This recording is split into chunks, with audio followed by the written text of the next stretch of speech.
जय भीम ताईजी, सबको जय भीम।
झरीचा रस्ता सुरू आहे, झरीचा रोड सुरू आहे म्हणजे पुतळ्याचा सल्ला आता ते नवीन तिकडनं चालेल येताना आता 5 नोटीला गेलो मायाबाई येणार आहे तरी जायचं ना त्याच्या पुढे गेलते मी.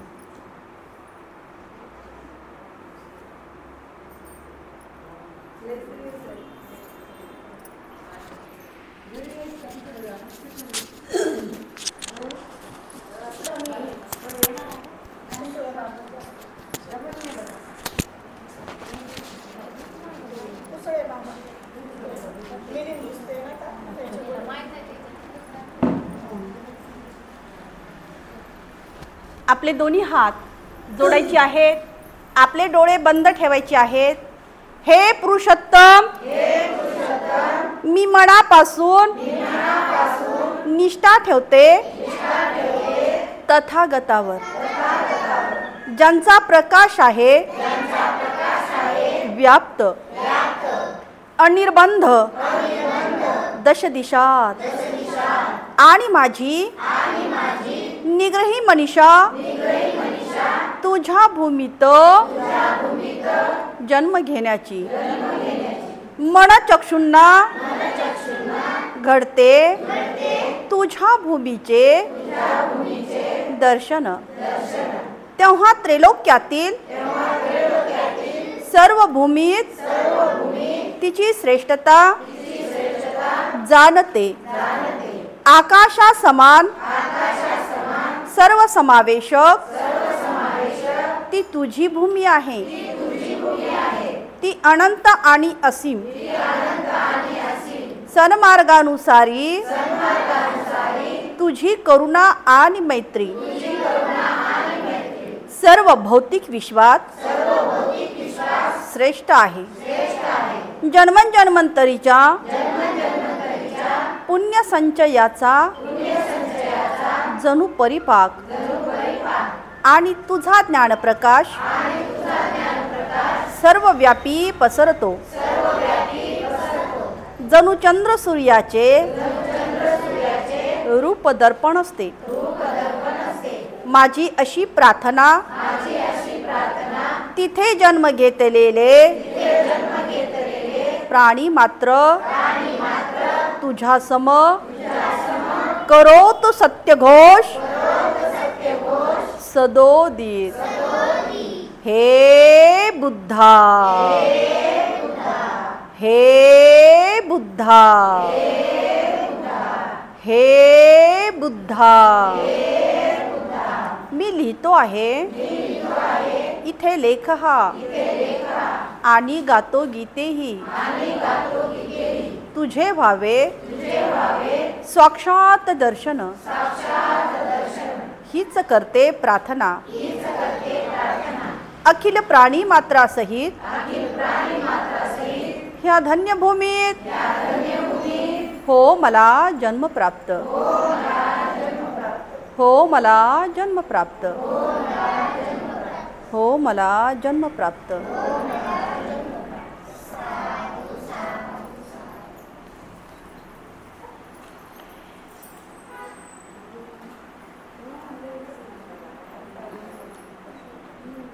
भगवान बुद्ध आणि त्यांचा धम्म या ग्रंथाचं या ठिकाणी पठण होत असताना आपण या ठिकाणी पाहिलेलं आहे की भगवंतांनी जे सांगितलेलं आहे सदाचार, या सदाचार मार्गावर जाण्यासाठी आपल्याला सहचाराची वाट पाहायची नाही, तर ती एकट्यानं सुद्धा या ठिकाणी आरूढ व्हायचं आहे असं या ठिकाणी सांगितलेलं आहे. त्यातच या ठिकाणी सदाचरणाची परिपूर्णता करत असताना आपण जे आहे की अष्टशील जे आहेत हे अष्टशील या ठिकाणी सांगितलेले आहेत. सदाचार आणि या ठिकाणी जगाचा अधिकार सांगत असताना किंवा सदाचाराची आवश्यकता सांगत असताना भगवंतांनी या ठिकाणी अप्रमादपूर्वक राहू नका असं या ठिकाणी सांगितलेलं आहे. त्यातच या ठिकाणी उपसत व्रत जे आहे एखाद्या सणासारखं पाळण्यासाठी सांगितलेलं आहे. मग उपसत व्रत या ठिकाणी पाळत असताना जसं मागेही आपण पाहिलेलं आहे की हे उपसत व्रत एखाद्या सणासारखं आपल्याला पाळायला सांगितलेलं आहे. त्या उपसतामध्ये पंचशील आणि अष्टशील येतात आणि हे काय आहे तर हे सदाचाराचा जो मार्ग आहे. आज आपण या ठिकाणी पाहणार आहोत निब्बाणावरील प्रवचने. मग निब्बाण म्हटलं म्हणजे काय आहे? एके समयी तथागत भगवान बुद्ध श्रावस्ती येथील अनाथ पिंडकाच्या जेतवनामध्ये वास्तव्याला असताना त्या आश्रमामध्ये सारिपुत्तासह सगळे राहत होते. तेथे भिक्खूंना उद्देशून तथागत म्हणाले, हे भिक्खू हो, ऐहिक मालमत्तेऐवजी माझ्या धम्माचे तुम्ही भागीदार व्हा. जे ऐहिक मालमत्ता आहे किंवा जे ऐहिक सुख आहे या ऐहिक मालमत्तेऐवजी तथागतांनी आपल्याला कशाचा वारस व्हायला सांगितलेला आहे किंवा कशाचा भागीदार व्हायला सांगितलेला आहे तर धम्माचा भागीदार व्हायला सांगितलेला आहे. धम्माचे तुम्ही भागीदार व्हावे आणि हे घडून यावे म्हणून तुमच्या संबंधीच्या करुणेने मी काळजीत असतो. इतके बोलून तथागत या ठिकाणी उठले आणि आपल्या गुफेकडे निघून गेले. आता गुफेकडे निघून गेलेले असताना सारिपुत्त त्या ठिकाणी होते. सारिपुत्त मात्र मागे राहिले आणि भिक्खूंनी त्यांना निब्बाणाचा अर्थ सांगण्यासाठी पुनस्त विनंती केली. तेव्हा भिक्खूंना या उत्तरादाखल सारिपुत्त म्हणाले, भिक्खूंनो, लोभ हा अत्यंत अकुशल धर्म आहे. क्रोध ही अत्यंत अकुशल असा धर्म आहे. हा लोभ आणि क्रोध याचा निराश कसा करावा हे मध्यम मार्ग शिकवतो. आणि लोभ आणि क्रोध याचा निरासन कशा पद्धतीने करायचं आहे तर हे तथागतांच्या धम्मामध्ये भगवंतांनी या ठिकाणी जो काही मध्यम मार्ग सांगितलेला आहे तो मध्यम मार्ग शिकवतो. तो मध्यम मार्ग म्हटला म्हणजे तो पाहायला डोळे देतो, तो दृष्टी देतो आणि ज्ञानही देतो. तो आपल्याला शांती आणि प्रज्ञा, बोधी आणि निब्बाण याच्या मार्गाकडे नेतो. तो मध्यम मार्ग कोणता असा भिक्खूंनी विचारल्यानंतर सारिपुत्त या ठिकाणी म्हणतात की तो अष्टांग मार्गापेक्षा वेगळा असा नाही. मग अष्टांग मार्ग म्हटलं म्हणजे काय आहे तर सम्यक दृष्टी, सम्यक संकल्प, जे हे मुद्दे आहेत ते आपण सविस्तरपणे या ठिकाणी पाहिलेलं आहे. मागच्या वेळेस आपण सम्यक संकल्प कशाला म्हणायचं, सम्यक दृष्टी कशाला म्हणायचं, ह्या सगळ्या गोष्टी आपण विस्तारासहित पाहिलेल्या आहेत. आणि म्हणून हे अष्टांगिक मार्गापेक्षा वेगळा हा मार्ग नाही. तो सम्यक दृष्टी आहे, सम्यक संकल्प आहे, सम्यक वाचा आहे, सम्यक कर्म आहे, सम्यक उपजीविका आहे, सम्यक प्रयत्न आहेत, सम्यक स्मृती आहे आणि सम्यक समाधी हा काय आहे तर हा मध्यम मार्ग होय.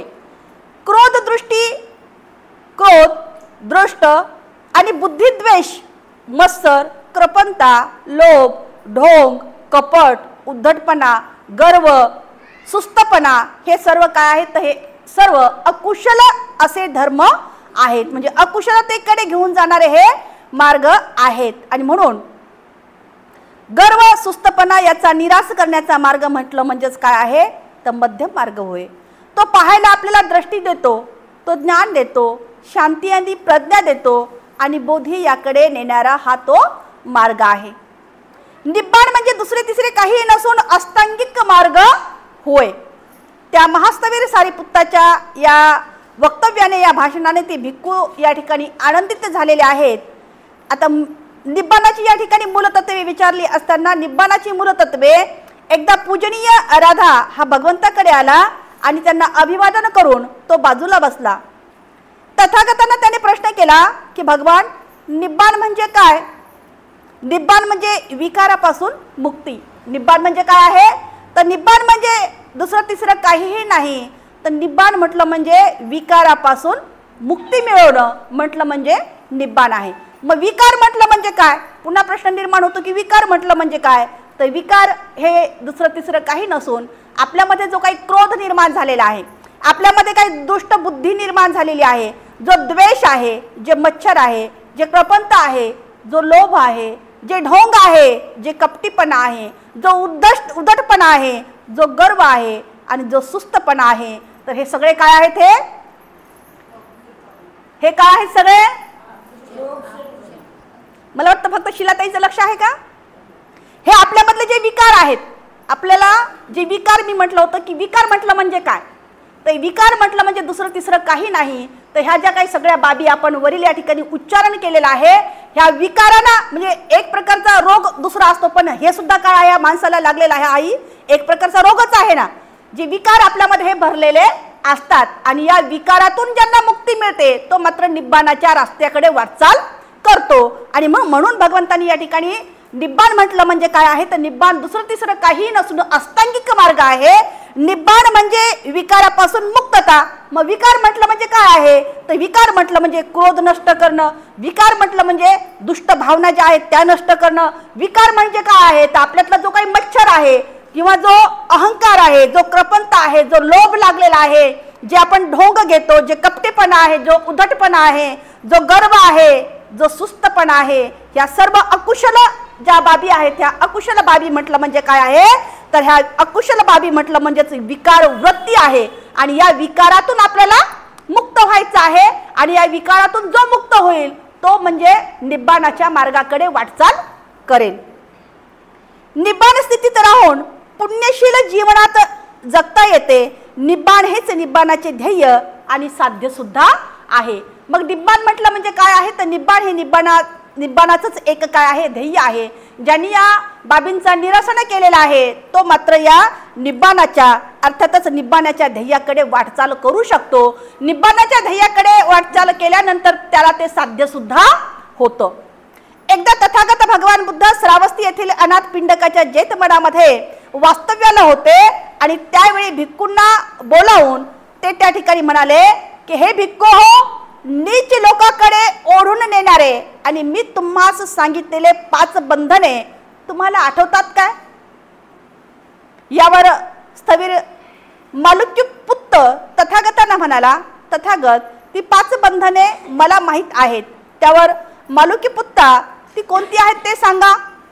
तथागत, शरीर मी आहे ही जाणीव, मानसिक अस्थिरता, धार्मिक कर्म आणि विधी यावर सर्व काही अवलंबून आहे असे मानणारी नैतिक सदोषता, इंद्रिय सुखाने उद्भवणारा उन्माद आणि दुष्ट बुद्धी ही तथागतांनी सांगितलेली माणसातला नीच जगाशी जखडणारी 5 बंधने आहेत. आणि मनुष्याला या माणसाला नीच जगाशी जोडणारी ही काय आहेत? तर ही एक बंधनेच आहेत की ही बंधने जी आहेत मानसिक अस्थिरता निर्माण होणं. मानसिक अस्थिरता निर्माण केव्हा होते? ज्यावेळेस आपल्याला शांती लाभत नाही, ज्यावेळेस आपलं जे चित्त, आपलं मन जे अस्थिर असतं. अस्थिर का असतं? अस्थिर यामुळे असतं की आपल्यामध्ये रोगवृत्ती भरलेली असते. अस्थिर का असतं? तर आपल्यामध्ये तृष्णावृत्ती भरलेली असते. अस्थिर का असतं? तर आपल्यामध्ये लोभवृत्ती भरलेली असते. आणि म्हणून आपलं चित्त, आपलं मन कसं असतं? मग अस्थिर असतं. आणि धार्मिक कर्म आणि विधी यावर सर्व काही अवलंबून आहे असे मानणारे जे काही म्हणजे केवळ धर्मावर आणि कर्म जे आहेत किंवा धार्मिक कर्म यावरच ते अवलंबून आहेत असे मानणारी नैतिक सदोषता आणि इंद्रिय सुखाने उद्भवणारा उन्माद. केवळ इंद्रिय सुख म्हणजे आपल्याला आपल्या शरीराला किंवा आपल्या स्वतःला कसं सुख प्राप्त होईल, केवळ याच्यामध्येच तो उन्माद राहतो. आणि तो जो आहे तथागतांनी सांगितलेला काय आहे? तर हा एक नीच जगाशी जोडणारा हे बंधने आहेत. आणि ही 5 बंधने भगवान मला माहीत आहेत. त्यावर मालुक्यपुत्ता, कोणाच्या अनुषंगाने ही 5 बंधने मी सांगितली हे तुला माहीत आहेत का? अन्य मार्गाने अनुयायी अर्भकाचे उदाहरण देऊन पुढील प्रमाणे बोलून तुला नावे ठेवणार नाहीत काय? त्यावर मालुक्यपुत्त, अर्भका अर्भक अवस्थेत आपल्या पाठीवर लोळणाऱ्या अबोध बालकाचे शरीर अविकसित असते, मग त्याच्या ठिकाणी शारीरिक जाणीव कशी निर्माण होईल? या ठिकाणी एका अर्भकाचं उदाहरण दिलेलं आहे, एका बालकाचं या ठिकाणी उदाहरण दिलेलं आहे की एखादा अर्भक अवस्थेत आपल्या पाठीवर लोळणारा अबोध जो बालक आहे त्याला शरीर त्याचं अविकसित असतं, मग त्याच्या ठिकाणी शारीरिक जाणीव कशी निर्माण होईल? त्याचप्रमाणे आपल्या पाठीवर लोळणाऱ्या या अबोध अर्भकाचे मन अविकसित सुद्धा असते, म्हणजे परिपूर्ण त्याचं मन जे आहे किंवा चित्त जे आहे परिपूर्ण घडलेलं नसतं, त्याच्या ठिकाणी मानसिक अस्थिरतेची आवश्यकता मग कशी उद्भवणार आहे? हे खरं की तरी सुद्धा त्याच्या ठिकाणी अस्थिरतेची वृत्ती ही कशी आहे? अस्थिरता असते, परंतु अस्थिरतेची वृत्ती कशी असते? त्याच्यामध्ये ही सुप्त अवस्थेमध्ये असते, म्हणजे आणखी त्याचा विकास झालेला नसतो, ती सुप्त अवस्थेमध्ये असते. मालुक्यपुत्ता त्याचप्रमाणे ते अर्भक नैतिक आचार कसा करणार? त्याच्या ठिकाणी धार्मिक विधी आणि कर्म यावर अवलंबून राहण्याची नैतिक सदोषता कधी साधणार? तरी सुद्धा त्याच्या ठिकाणी ही सुद्धा वृत्ती सुप्त अवस्थेमध्येच असते. हे मालुक्यपुत्ता त्या अर्भकाच्या ऐहिक वासना अविकसित असतात, मग इंद्रिय सुखापासून उद्भवणारा उन्माद तो कसा जाणणार? परंतु तशी वृत्ती ही वृत्ती सुद्धा कशी आहे? मग ही वृत्ती सुद्धा त्याच्यामध्ये सुप्त अवस्थेमध्येच असते. शेवटी हे मालुक्यपुत्ता त्या अर्भकाच्या दृष्टीने दुसऱ्या जीवांना अस्तित्व नाही, मग ते प्राणी मात्रा संबंधी आपल्या मनात दुष्टबुद्धी कशी धरणार? परंतु तशी वृत्ती ही सुद्धा वृत्ती त्याच्या ठिकाणी ही सुप्त अवस्थेमध्येच असते. हे मालुक्यपुत्ता ते अन्य पंथाने अनुयायी अशा रीतीने लहान अर्भकाचे उदाहरण देऊन तुला नावे ठेवणार नाहीत काय? तथागत हे भाषण संपताच पूज्य आनंद त्यांना म्हणाला, भगवंत आता वेळ आली आहे, सुगत आता आपली विश्रांती घेण्याची वेळ आलेली आहे. आणि ही चर्चा चालत असताना मध्येच आनंद आलेला आहे आणि आनंदाने त्या ठिकाणी भगवंताला म्हटलं की आता तुमची विश्रांती करण्याची वेळ झालेली आहे. धम्मावरील प्रवचन सांगत असताना सम्यक दृष्टीला प्रथम का स्थान दिलेलं आहे? अष्टांगिक मार्गापैकी सम्यक दृष्टी एक थोर असं तत्व आहे. सम्यक दृष्टी ही श्रेष्ठ जीवनाची प्रस्तावना आणि गुरुकिल्लीच आहे. सम्यक दृष्टी काय आहे? तर जीवनाची ही प्रस्तावना आहे आणि गुरुकिल्ली आहे. सम्यक दृष्टीचा अभाव हे सर्व पापाचे मूळ आहे. सम्यक दृष्टीची वाढ व्हायला सर्व दृष्ट चमत्कार हे कार्यकारण भावाची प्रक्रिया आहे असे पाहायला शिकवले पाहिजे. तदोतत सम्यक दृष्टी म्हटलं म्हणजे कार्यकारण भावाची एक प्रकारची काय आहे तर ओळख आहे. भिक्खू, ज्याची दृष्टी ही संकल्प, वाणी, कर्म आणि उपजीविका, साधना आणि स्मृती, समाधी हे सगळे मिथ्या आहेत, त्याचे ज्ञान आणि मुक्ती हे मिथ्या आहेत. ज्याचे प्रत्येक कार्य, प्रवचन, विचार, ऐच्छिक कार्य, आकांक्षा, निग्रह हे सगळे सर्व व्यापार ह्या सर्व आशा मिथ्या दृष्टीने साधलेली असल्यामुळे ती तिरस्करणीय, दुःखकर आणि जुगुप्सा उत्पन्न करणारी आणि हानिकारक असतात. आणि हे सर्व का? तर त्याची दृष्टी ही कशी आहे? मग मिथ्या असल्यामुळे. आपला मार्ग बरोबर असते एवढेच पुरेसे नाही, तर एखादे बालकही योग्य मार्ग स्वीकारतो, परंतु त्याचा अर्थ असा नाही की त्या बालकाला योग्य मार्गाचे ज्ञान पाहिजे. हे आनंदा, यथार्थ भिक्खू कुणाला म्हणता येईल?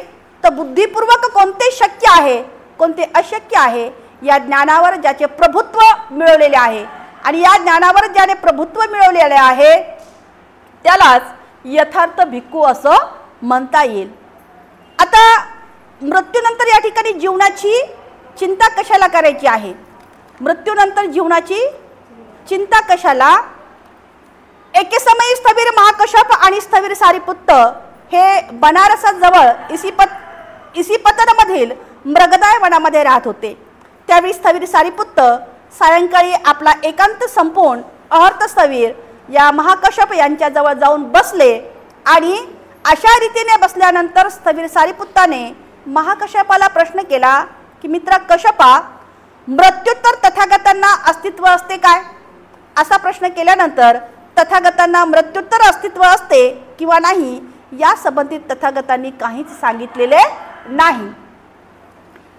मग मित्रा तथागतांना मरणोत्तर अस्तित्व असते आणि अस्तित्व नसते अशा दोन्ही गोष्टी मानावीच्यात का?